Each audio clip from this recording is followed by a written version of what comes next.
Now at 5 o'clock, a huge development in the plot to kidnap Governor Whitmer. A key man from Metro Detroit pleads guilty.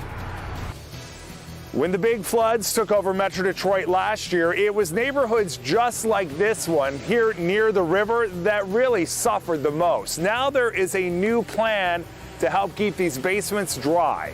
We'll talk about it live tonight. Okay, Hank, and more good news tonight in the battle against COVID. Numbers are improving, and that's not the only thing Dr. McGeorge says is trending in the right direction.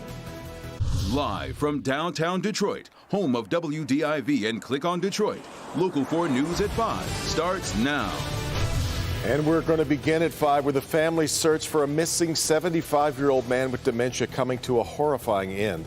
They said he went missing after being discharged from Sinai Grace Hospital. Well, now they say he never left the hospital at all because he had passed away. Yeah, family had been out searching for 75-year-old Melvin Field, praying they could find him safe. Apparently a hospital mix-up has left them heartbroken. Let's get to Victor Williams live tonight. Victor, you just imagine what this family is going through. It's horrible.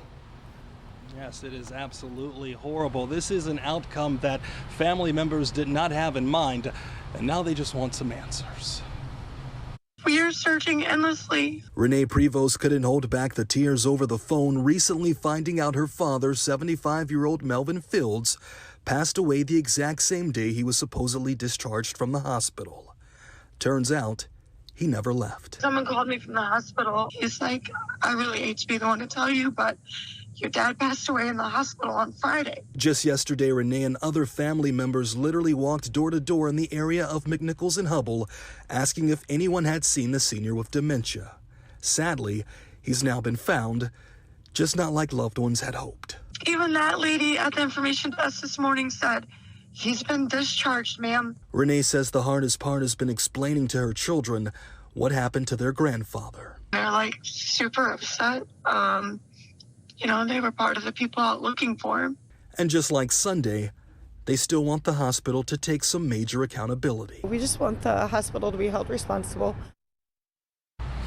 And right now we are still waiting on a statement from Sinai Grace about what happened or what went wrong leading up to this. Of course, once that does become available, we will keep everyone updated. Victor Williams, Local 4. All right, Victor. Our other top story at this hour, major developments in the plot to kidnap Governor Whitmer. According to court documents, Caleb Franks is planning to plead guilty for his role in the plot. That would make him the second person in the group. Defender Sean Lay is live tonight. Sean, you went to Franks' house just after the FBI went public with the arrests. At midday that very day, Kimberly, you're correct, because Caleb Franks is from right here in Oakland County, living right up the road in Waterford. The decision he made today is having a huge impact on this case. When the FBI announced that they blew open a plot to kidnap Governor Gretchen Whitmer, the first door the Local 4 defenders knocked on seeking more information was the Waterford home of Caleb Franks. The night before, the FBI raided the home on Holbrook, and neighbors were shocked. Definitely not the sort of thing you see every day. It's not every day you see the FBI raid your neighbor's house, especially when you find out it's a plot to kidnap the governor. Who is Caleb Franks? He's 26, he has a family, and is facing federal charges for being part of the group Wolverine Watchmen, the FBI says, were plotting to kidnap the governor. The group angry over state COVID lockdowns. The feds say Franks found the group on social media. Franks has been fighting from the start that he and the others were entrapped by FBI informants who infiltrated their group. And then all of this training for a violent assault on the governor's summer home up north was just for show. But now Franks is pleading guilty, saying in this court filing the violent plot was all very real, admitting that he knowingly and voluntarily joined the plot.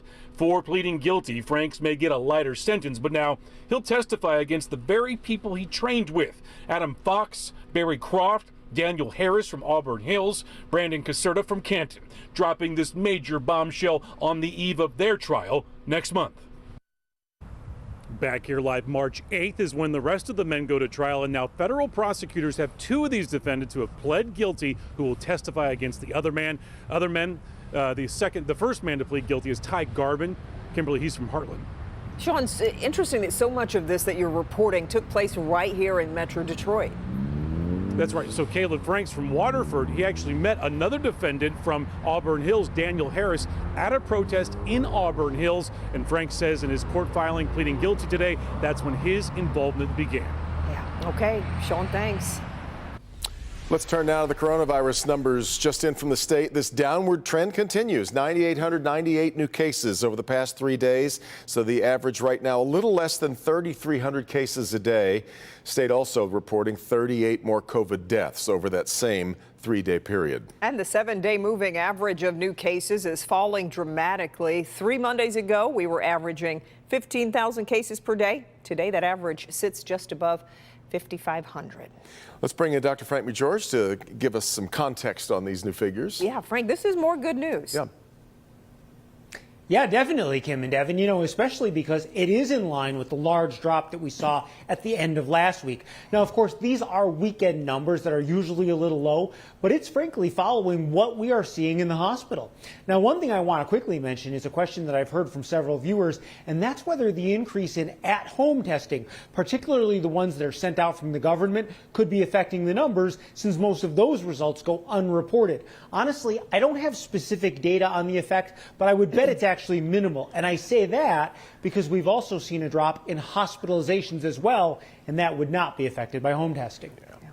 All right, Dr. McGeorge, we appreciate it. Head in the right direction. Continue to follow that. In the meanwhile, let's turn to the weather. Some spots seeing a few flakes to kick off the work week here. That's right. Let's get over to Andrew and a look at what we've got in store for tonight. Hi there, Andrew. Kimberly and Devin, good to see you as always this afternoon. And yes, those flakes are flying the farther north you go, north of 8 Mile, closer to northern Oakland County, into portions of the I-69 corridor, especially as you can see here in parts of Lapeer County, snow coming down at a pretty good rate.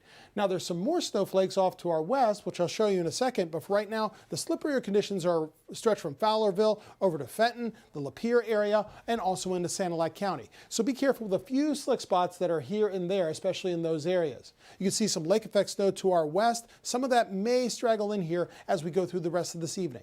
Much of this, though, subsiding into the overnight hours. Now, there will be some accumulation as we go over the next few hours, but all of it minor. If there are any more snowflakes here in Wayne County, from Romulus to here in the city of Detroit, 1/10 of an inch or a bit more, you get closer to a 1/2 inch or so the farther north you go. It is cold out there with temperatures that are now around 30 degrees, but now slipping into the 20s with the setting sun, and we'll see temperatures in the teens later tonight. But a good-looking shot of downtown Detroit with 30 degrees. We'll talk about how much colder it gets later on tonight and whether any more snow is in our forecast over the next 7 days coming up. All right, Andrew. Governor Whitmer rolling out some of her budget priorities for the year. One of the things she wants to prevent from happening again is the terrible flooding that we saw last summer all around Metro Detroit, trying to cut the cost and major inconvenience it caused as well. Our business editor Rob Maloney live with more, and this time no shortage of money to be spent, I guess, Rod, some would argue. Which is the good news, Devin, and is kind of a game changer in Lansing. Now, we're at I-94 in Van Dyke, and you may remember that this was all underwater after the rains of last summer. And of course, one of the problems was we lost power, and then the pumps that keep the water off of the highway didn't have any electricity, and everybody was wondering, where are the backups? Well, looks like they're on their way. Metro Detroit rains came with a vengeance, 6 or 7 inches in hours, not once but twice last summer, whether from the air or the ground. The pictures of flooded highways impressive, cars floating in muck, sitting for days until towed. With the power out, 140 Metro Detroit highway pumps sat as idle as the flooded cars for the lack of backup generators. The governor will put in her budget proposal $66 million for reliable generator backup in 164 state-owned pumping stations, and add another $34 million in high water infrastructure grants for local governments. In a statement, she said, quote, investing in flooding prevention will save thousands of homes from thousands in damage and keep transportation lines clear for first responders, businesses, and families, end quote. MDOT Director Paula Jegba saying today, I think after the event that happened last year, where we had a 100-year flood and a 500-year flood within 2 months of each other, it was obvious to everybody that we needed to do this. With billions in COVID relief money available, it turns out Lansing can agree to such expenditures. Appropriations Committee Chair Senator Jim Stamas says the Senate greenlighted roughly the same plan back in December. Truly, the generators and the pump stations definitely need updating, These are the long-term infrastructure projects that are going to make a difference for our state. Now, they make a big deal out of the governor's budget proposal. They've been doing it for a very long time. On Wednesday is when she's going to roll it out. She rolls it out before the legislature then talks to us, and the media will be there for that, certainly. But it's looking like with this much money around, there's not going to be that much squabbling. Back to you. But, well, Rod, let's talk about the Senate infrastructure bill, though, and where that stands now. Well, yes, it's passed the Senate, and it's gone to the House now. They're talking about it, but now I think they're going to be waiting to see what the governor comes in with, because all of this is a negotiation. So we'll see where it ends up. All interconnected, no doubt. All right, Rod.